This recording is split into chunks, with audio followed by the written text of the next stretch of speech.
We're now ready for the last type of problem in Module 2. This is a total departure now. We're going to start working with linear inequalities. And I assume, and I think most of you have probably had this before in school, so I'm going to try and go through this rather quickly, hopefully. But if you've forgotten, this will be a refresher, or maybe you never quite understood it before, maybe this will help. There are basically 4 different inequality signs: less than or equal to, greater than or equal to. So instead of now having an equation, x plus 4 equals 10, now we end up with an inequality. Normally you have an equation. The solution is usually a number, like in this case. Solution would be 6. However, when we're given an inequality and we ask for the solution, once again, when we talk about a solution, when I talk about a solution for this equation, I'm looking for, I should call this x, right? I'm looking for the value of x that makes this equation true.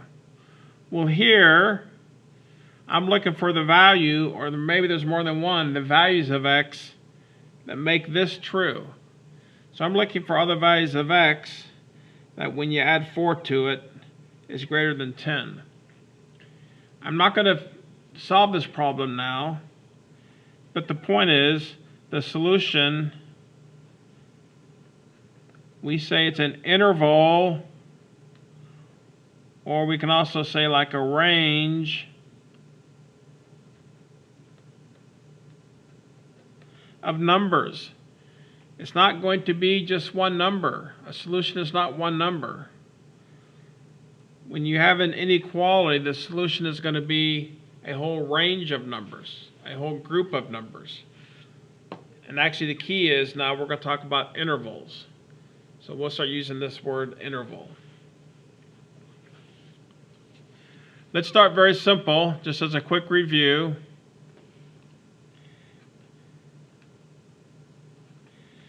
If I was given the inequality x greater than 2, this in a sense is the solution written as an inequality. Let's write this. So as an inequality is like this.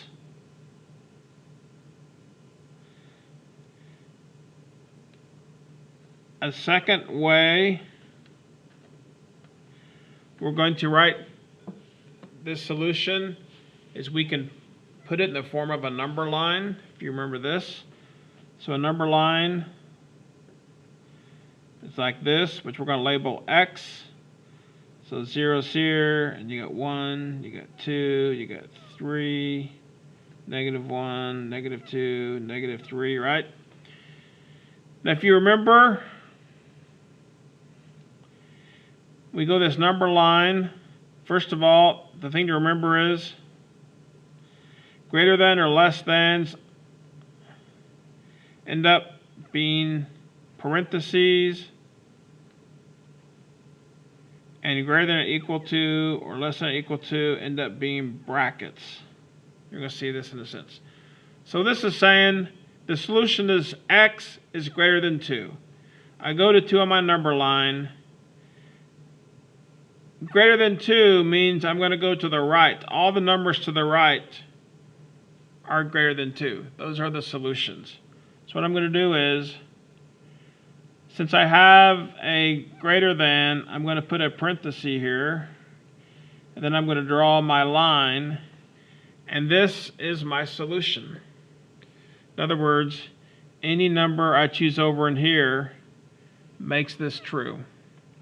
If I choose a number over here, it's not true because these numbers are not part of my solution. Now a third way, so first of all, we can express the solution as an inequality. We can express it as a number line. And finally, we can express the solution as an interval. An interval is where you're going to have two numbers separated by a comma. The first number is going to be the smallest number that is a solution, and then the second number is the largest number that is a solution. So in this case, my solution is, what's the smallest number that's a solution? Well, we say 2, although we really don't include 2. We include all numbers larger than 2. So what I'm going to say is, just like here, I'm going to put a parenthesis and 2. So this says the solution, the interval, starts but does not include the number 2. So it's everything larger than 2. And how far does it go? Actually, it goes on forever. So we have this sign for infinity.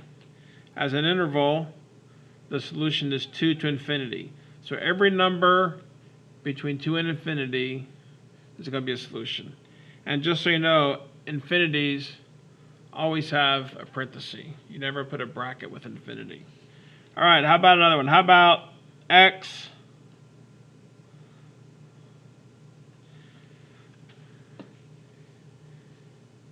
here's an inequality. Let's go and figure out the number line and the interval. And just note here now, both these first examples, I've written x greater than 2, x less than or equal to -3. I've written the x first. There are times when you may be solving a problem and you may have the x on the other side. So many students confuse this and they get it backwards. My advice is the simplest way to make sure you do this correctly is under your breath or out loud, you start with the variable. This is x less than 4. Matter of fact, if you wanted to, you could rewrite it. And these two are the same, they're identical. But I'm just warning you now, sometimes you may have some kind of problem where you end up with the x like on the right hand side of the inequality. Don't confuse yourself. Whenever you try to figure out what this actually means, always start with the x. Pronounce the x first. If I have, say,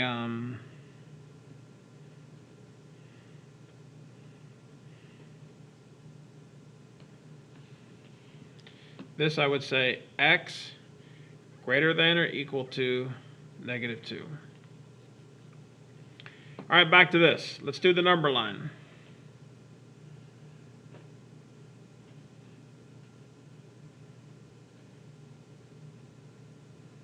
Here's 3.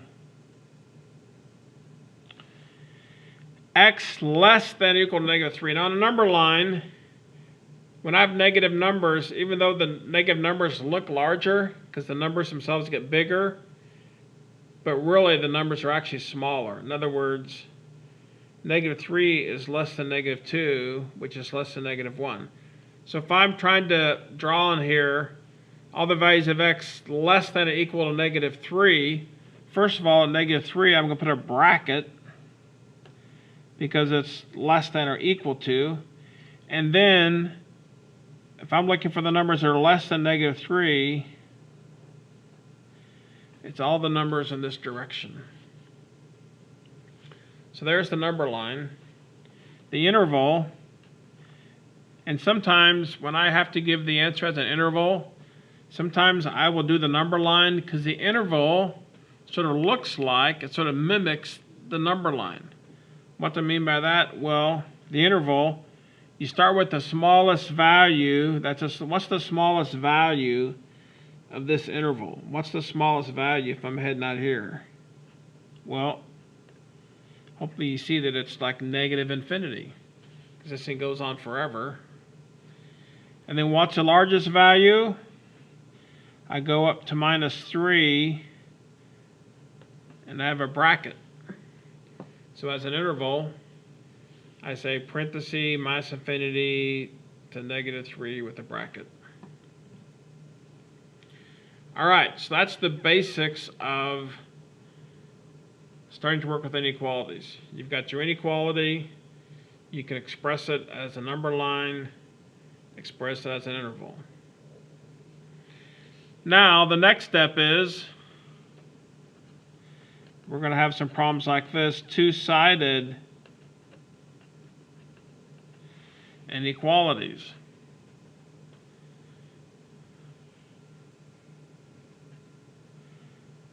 How about x greater than -1, but x less than 4? It's like I've got two inequalities going on at the same time. So let's go ahead and graph this and also write the interval. Now to graph a two-sided inequality, here's what I recommend. And some of you can do this in your head, but make it more complicated. What I recommend, just to be safe, is you sort of do this one side at a time. In other words, what I do is I'm going to cover up this, and I'm going to graph x greater than -1. So if I graph x greater than -1, it looks like this. And then I go and I graph the other side of this inequality, x less than 4. Now what happens is, what we're saying is x has to meet both of these conditions. X has to be greater than -1, but at the same time, it has to be less than 4. Now, by graphing these separately, where do you think, for which values of x, are both these going to be true? Well, how about wherever the lines cross or intersect? So a lot of times, we draw it like this, and this indicates that, okay, the solution is from -1 to 4. And as an interval, we start at -1, we go to 4 with a parenthesis. So that's the idea of a two-sided inequality. Now here's what they're going to have you do. They're going to have you solve some inequalities, and you have to do a little just basic algebra. So for instance, what if we have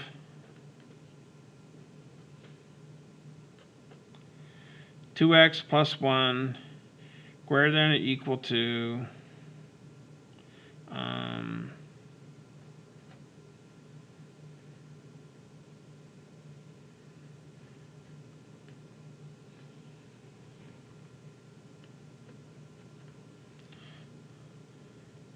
They want us to solve this, and they say express the answer as both a number line and an interval. What I suggest you do here, what I typically do is I almost, even though I have a greater than or equal to sign here, in my mind, I just think of this almost like an equation. And it's almost like I'm going to solve this equation. What do you do when you solve an equation? You try and get x by itself on one side. So that's what I'm going to do. So I can add to both sides, subtract from both sides, multiply, divide, all the stuff I normally do if I were solving an equation, except now it's going to be an inequality. However, and this is very important, I can use all these different steps to like solve an equation, but there's one exception. As you're going along here, occasionally, in order to get the variable by itself, you might occasionally have to either multiply or divide both sides by a negative number.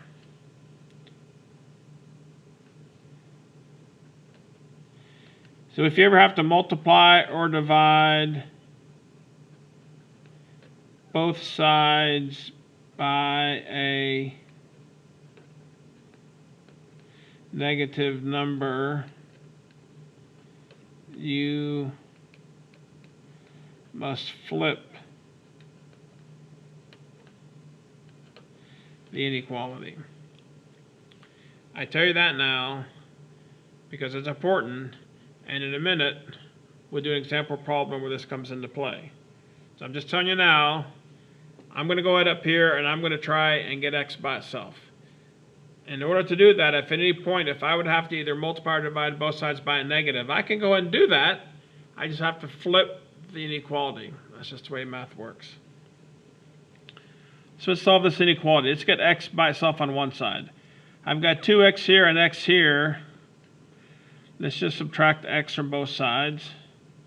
So I have x plus 1 greater than or equal to 10. If I want to get x by itself, let me subtract 1 from both sides.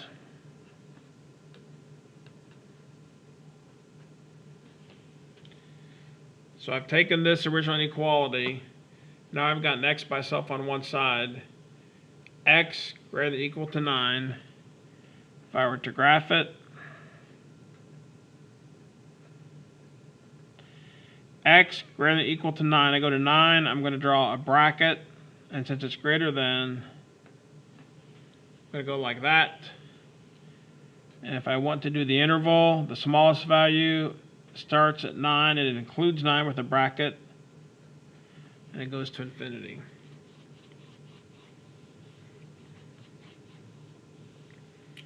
All right, how about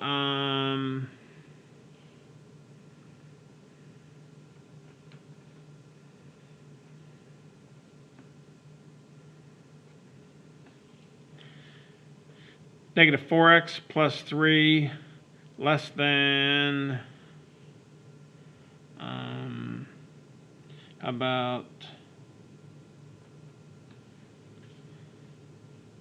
oh no, about negative 4x plus 3 less than 15. We want to solve this, give the answer as both number line and the interval. So I want to get x by itself. First thing I'll do is I'll subtract 3 from both sides.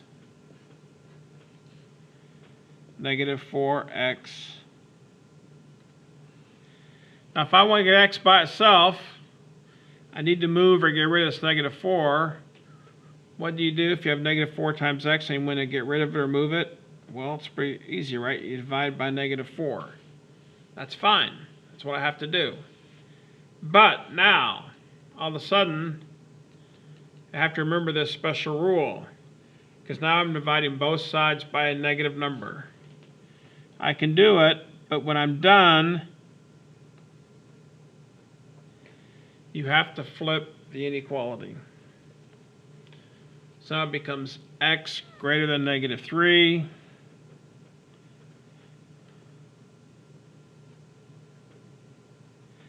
X greater than negative 3 looks like this. The interval.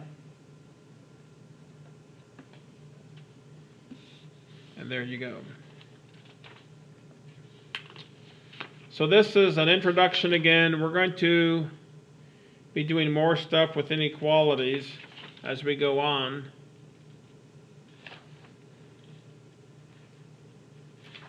Let me do a couple more problems and then we'll be done. How about a two-sided inequality?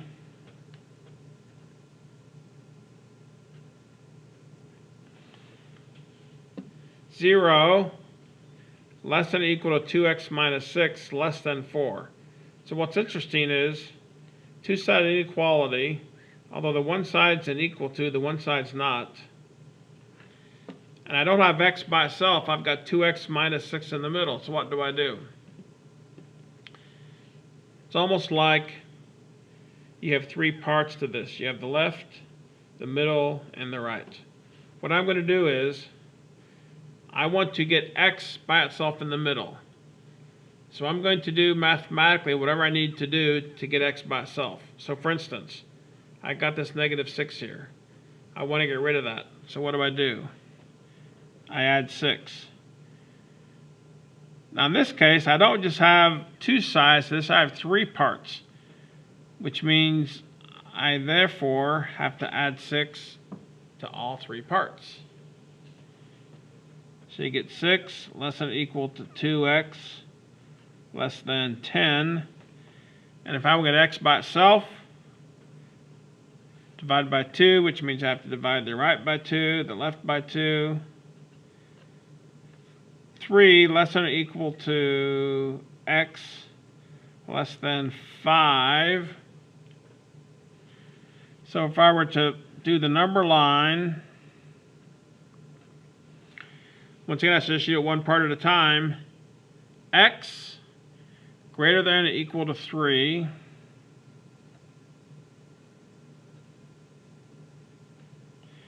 Greater than or equal to 3. Then the other side, x less than 5. Now the solution is where the 2 graphs cross.